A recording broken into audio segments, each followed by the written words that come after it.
Good morning बच्चों। कक्षा 12 के सभी छात्र छात्राएं ध्यान दें। मैं आपकी विषय अध्यापिका श्रीमती मंजू गुप्ता आपको आपके हिंदी गद्य का तीसरा पाठ भाषा और आधुनिकता पढ़ाने जा रही हूँ, और जिसके राइटर प्रोफेसर जी सुंदर रेड्डी हैं। रेड्डी जी के साहित्यिक परिचय को, उनके जीवन वृत्त को, रचनाओं को मैंने कल आपको बताया था और आपको लिख के भी डाला था। अब मैं आपको पाठ पढ़ाने जा रही हूँ, जिसे ध्यान से सुने, समझें और पूछे गए प्रश्नों का उत्तर दें। भाषा और आधुनिकता।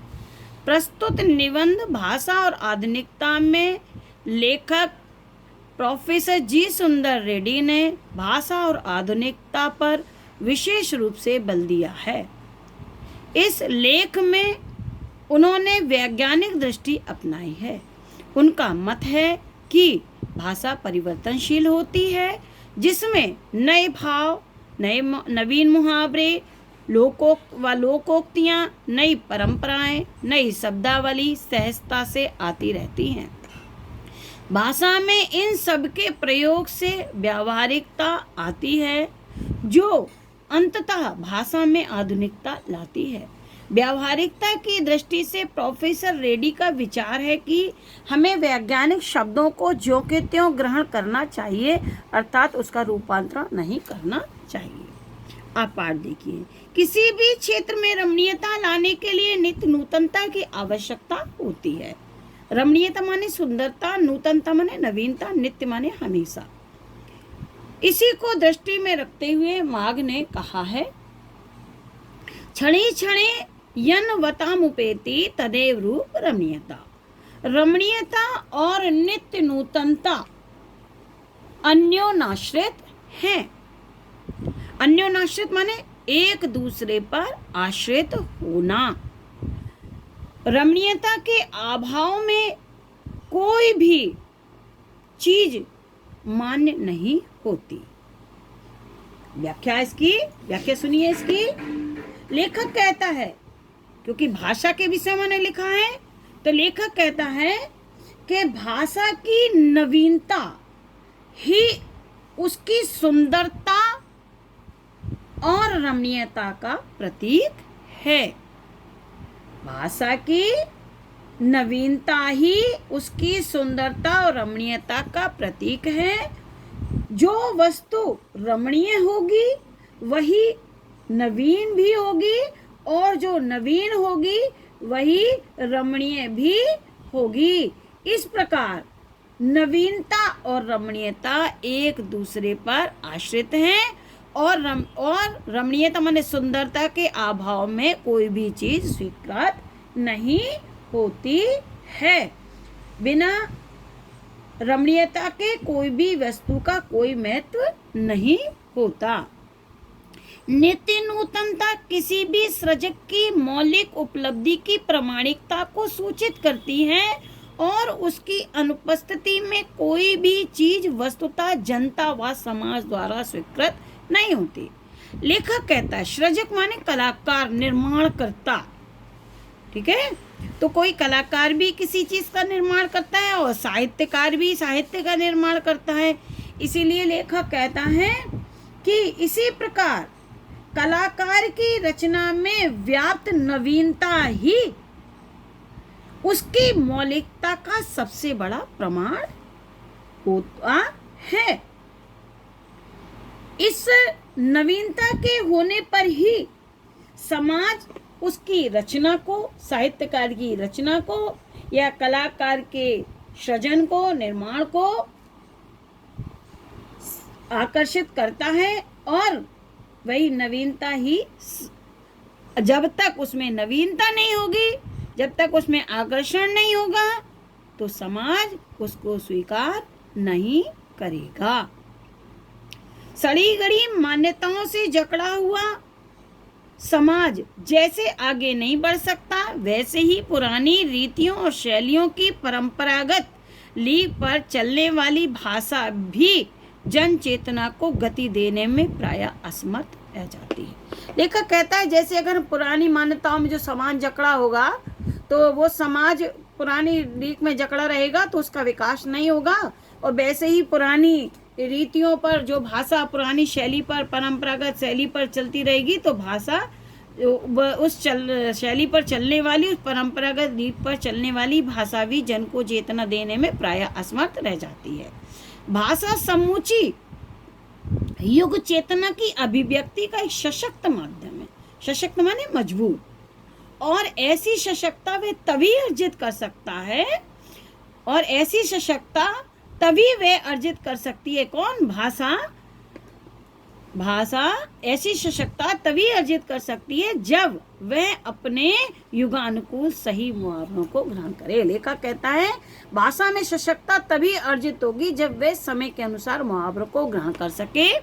भाषा सामाजिक भाव प्रकटीकरण और सुबोधता के लिए उद्दिष्ट है। लेखक कहता है कि भाषा हम के माध्यम से अपने सामाजिक भावों को प्रकट करते हैं और उसमें सरलता लाते हैं, समझने की शक्ति लाते हैं। और इसके अतिरिक्त उसकी कोई जरूरत भी नहीं समझी जाती। लेखक कहता है कि भाषा वह सशक्त माध्यम है जिसके से हम अपने भावों को, अपने विचारों को, अपनी बात को किसी दूसरे तक पहुंचा सकते हैं सरलता से, सुबोधता से, और दूसरे के भावों और विचारों को ग्रहण भी कर सकते हैं। इसीलिए भाषा की आवश्यकता होती है। इसके अतिरिक्त भाषा की कोई आवश्यकता भी नहीं सोची जा सकती है।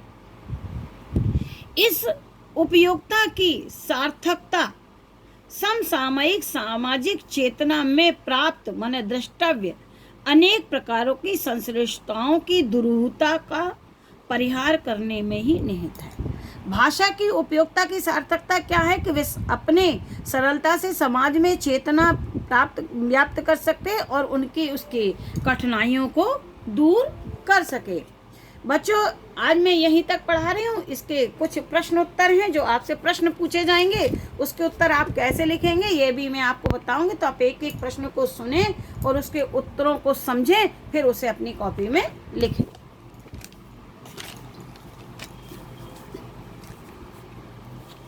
देखिए बच्चों, पहला प्रश्न है गद्यांश के पाठ और लेखक का नाम लिखिए। पाठ का नाम ऊपर लिखा है, लेखक का नाम। रेखांकित अंश की व्याख्या। अब आप रेखांकित अंश की व्याख्या लिखेंगे कैसे? लिखेंगे कि लेखक के अनुसार भाषा की नवीनता ही उसकी सुंदरता और रमणीयता का प्रतीक है। जो वस्तु रमणीय होगी वही नवीन होगी। रमणीय माने सुंदर, सरल में लिख सकते हैं। जो वस्तु सुंदर होगी वही नवीन भी होगी, और जो नवीन होगी उसमें सुंदरता भी होगी। इसी प्रकार नवीनता और रमणीयता एक दूसरे पर आश्रित हैं। बिना रमणीयता के कोई भी वस्तु नवीन नहीं हो सकती। उसकी मौलिकता की मान्यता भी नहीं मिल सकती। जिस प्रकार कलाकार की रचना या साहित्यकार की रचना में व्याप्त नवीनता और नवीनता ही उसकी मौलिकता प्रामाणिकता का सबसे बड़ा प्रमाण है। तभी जब उसमें नवीनता होगी तभी उसे समाज स्वीकार करेगा।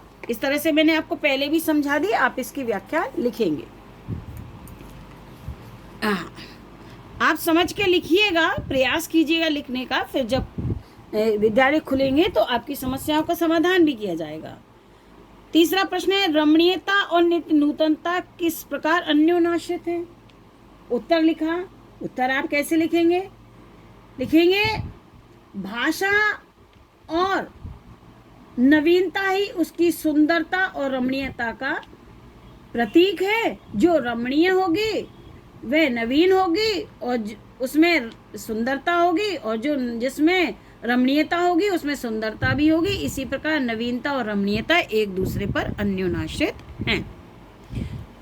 अगला प्रश्न है प्रस्तुत गद्यांश में नित्य नूतनता किसे सूचित करती है? उत्तर लिखेंगे प्रस्तुत गद्यांश में नित्य नूतनता किसी भी सृजक की मौलिक उपलब्धि की प्रामाणिकता को सूचित करती है। पांचवा है कैसी भाषा जन चेतना को गति देने में प्रायः असमर्थ रह जाती है। इसी गद्यांश में ही उत्तर दिया है कि परंपरागत लीक पर चलने वाली भाषा ही जन चेतना को गति देने में प्रायः असमर्थ रह जाती है। 5वां प्रश्न है, लेखक के अनुसार भाषा किसका और कैसा माध्यम है? उत्तर लिखेंगे कि लेखक के अनुसार भाषा समूची युग चेतना की अभिव्यक्ति का एक सशक्त माध्यम है। बच्चों, मैंने आपको प्रश्नों के उत्तर भी बता दिए हैं, तो आप लिखने का प्रयास करें और आप समझें उसे, जिससे कि आपका कार्य पूरा होता जाए। आगे मैं कल पढ़ाऊंगी, आप उसको जरूर अपनी कॉपी में करते जाएं। Thank you.